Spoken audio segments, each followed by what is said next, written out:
Kasama natin si Congressman Jonathan Keith Flores para po mapag-usapan yung tungkol doon sa impeachment complaint na isinampa laban kay PBBM. Magandang gabi pong muli, Congressman. Magandang gabi po. Opo. Sir, una sa lahat, ano po ba ang tingin natin dito sa impeachment? What are the chances na uusad ito? Kasi iba-iba yung tingin na rin kanina ng mga personalities. Kayo po, anong tingin nyo dito? Well, kung if it's the question is, will it go through the process? Sa tingin ko, it will go through the process. It has to, no? Wala kaming choice, di ba? It has to go through the process of impeachment.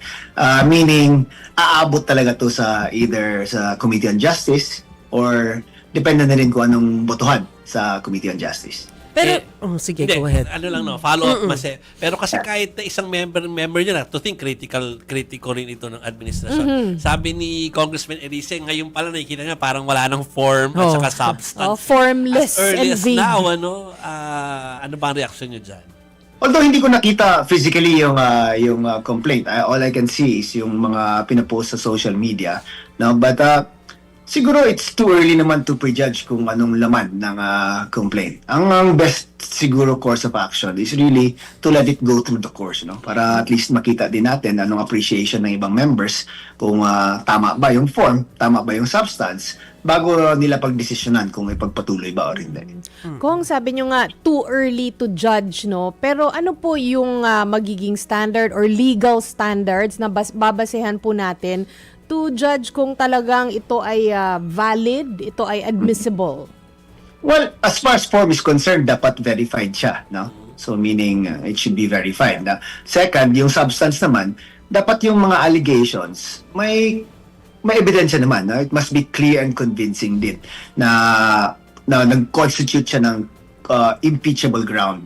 Yun ang sinasabi ng Supreme Court natin. So again, sa pagkagayon, hindi ko talaga masabi kung ano ang attachments doon sa complaint, no? But as soon as we see it siguro, then we can get a better picture kung ano talaga yung laman ng impeachment complaint. Sir, pupunta lang po ako dun sa technicalities. Although, naipaliwanag naman din ito nung time na may impeachment laban kay VP Sara. But just so ma-refresh din yung ating memory. Kasi sinasabi nila yung 1-year ban. So kung may nagsasabi na unahan kasi ng pagpa-file ng impeachment kaya dapat mahina yung una para hindi na matuloy-tuloy. But then, kung matatandaan natin yung kay VP Sara, 4 yung impeachment, na archive yung isa pa. So, ilan ba yung pwedeng i-accommodate na impeachment complaint? Kailan nating masasabi na pwede itong pagsama-samahin? Kasi sinasabi ng Makabayan Block, meron pa silang ipafile na isa pang impeachment laban kay PBBM. Pakipaliwanag nga po yun, sir. Okay. So ang proseso po is like, after it is filed sa office ng Secretary General, then the Secretary General must submit it to the Speaker, no? Ang Speaker naman is may 10 session days to put it in the order of business. And after it's included in the order of business, may 3 araw naman para i-refer to the Committee on Justice.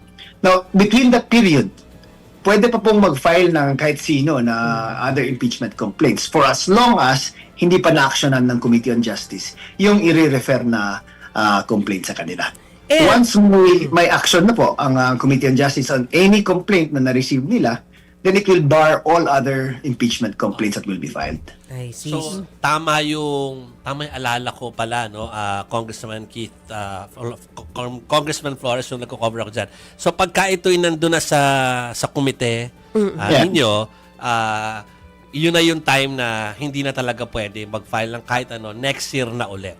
Yes. And totoo din yun na sinasabi nila, no, na anyone can file a very pangit na complaint with the hope na it will be dismissed and it will set the 1-year bar rule in motion, di ba? Pwedeng ganun, loophole talaga yan, no? Na pwedeng abusuhin ng kung sino man.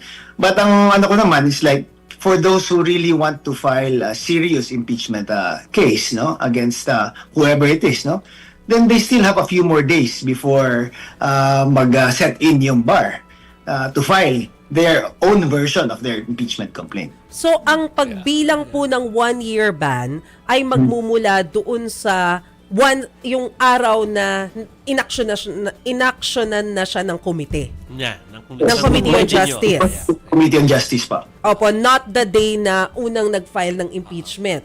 Yes po. Okay. Yeah, yun na nga eh. So parang malino na sinasabi ni Congressman Flores. Pero kaya naalala ko dati ng panahon ni GMA, bakit nag-uunahan pa doon sa Quezon? Yung sa Quezon nakapila doon ha. Nakapila sila, Attorney Lozano dati, nakapila sila, unahan sila doon. Eh actually, doon pa pala sa Committee on Justice, magra-run yung actual bar or ban ng 1 year. Ano? So useless pala yung maaga nilang pagpila doon dati. Anyway. Okay. Pero, opo, syempre, Congressman, ito ay yung impeachment complaint pa lamang po kay PBBM. Meron din pong plano daw na sampahan din ng impeachment si VP Sara Duterte. So, ano mangyayari? Dala-dalawa yung impeachment? Kakayanin ba ng committee natin yun? Kaya naman ng Committee on Justice. It's just like any other bill po, no? The Committee on Justice, ang daming bills na fina-file, di ba? So, ang daming bills na ina-actionan sa Committee on Justice. So, each complaint will be considered just like any other bill that's filed with us, no? So, schedule, hearing, ganun lang, no? So, it's not gonna, like, parang stop us from doing other work nga eh. We can really continue and do our other functions, no, while we entertain the impeachment complaints. Kahit na sabay yan kay PBBM at saka kay Vice President Sara Duterte. So Kong, na-mention mo nga kanina no, na talagang minsan naaabuso to kasi loophole nga po talaga.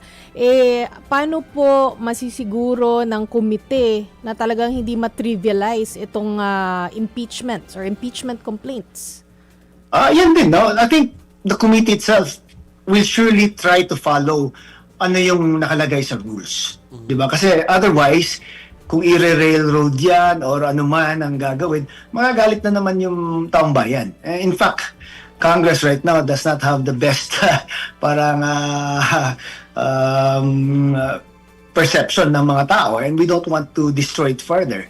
That's why gusto namin na i-follow talaga kung ano yung nasa rules para walang magagalit sa amin. Meron po bang mga nagbago sa steps dun sa, kasi naalala ko parang may 7 steps ata na dinagdag, if I'm not mistaken, bago mag-file ng impeachment or at least makumpleto yung pag-file ng impeachment complaint. Can you run us through these steps po na clearly lang po and quickly po para maintindihan po ng kahit sinong nanonood po sa atin ngayon? Itong steps na to na sinabi ng Supreme Court in the case of Vice President Sara Duterte refers only to the third mode. Ang third mode yan yung ini-endorse yung impeachment complaint by more than 1/3 of the members of the House. So sinabi ng Supreme Court na dapat bigyan pa rin ng due process, no? Dapat may time ma-study ng mga members yung complaint, dapat pagbigyan din ng opportunity to answer yung respondent. Yan yung mga nilagay nila. But in this particular case po, this is I think a normal filing no? Na it's filed by a citizen and sponsored by a member of the House. So hindi siya yung third mode na ginawa last time yung kay VP Sara. So magkaiba yun. Okay. Ay, last na lang Kong. Although medyo napahagingan natin kanina, but real talk, meron bang numbers for PBBM to be impeached? Right now, I don't think so, no? I don't think na may numbers na ganun. But ang problema kasi is if they could show sa impeachment nila, sa complaint nila, and they could show the evidence that would show na medyo nga may grounds for impeachment and public opinion sways to that side, then baka there might be some changes as to how members will vote on the impeachment complaint. Kasi really, it's also a political game, and all the people who will be voting on it are politicians. They also want to parang consider kung ano yung iniisip ng taong bayan.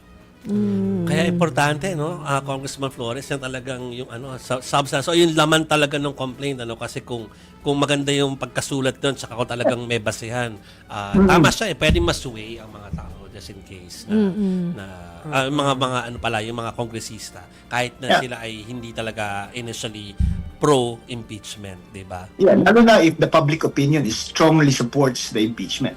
So that might change things, no? Okay. Sige po. Siguro forthwith naman yung pag-action natin dito, Congressman? Mukha naman. Forthwith at saka handa nga sila kahit dala-dalawa yung dumating na dalawang personalities yung i-impeach. Ano ulit kong yung timeline na sinabi niyo po kanina from the Office of the Solicitor General, 3 days, and then ano nga po? The ulit Office yun po? of the Secretary General. Sorry, Secretary General, yes. Then she has to submit it to the Office of the Speaker. The Speaker now has 10 session days to Okay. include it in the order of business. Tapos once ma-presenta na sa plenary, then there's, I think, 3 days to refer it to the Committee on Justice. So puro forthwith, assuming. Yan, ako. Dapat pala ini-interview natin mas yung dati mong kinakausap sa palace na Alin? na secretary ng PCO. Sa Sec Shelo. Sec Shelo, no? Sa Sec Gen. tumanggap kanina. Oo, SecGen. Pero Congressman Flores, thank you ha. At hinintayin nyo ang aming interview kahit na nag-break kami ng konti. Opo. Thank you. Maraming salamat po sa inyo, Congressman. Thank you, Kong. All right.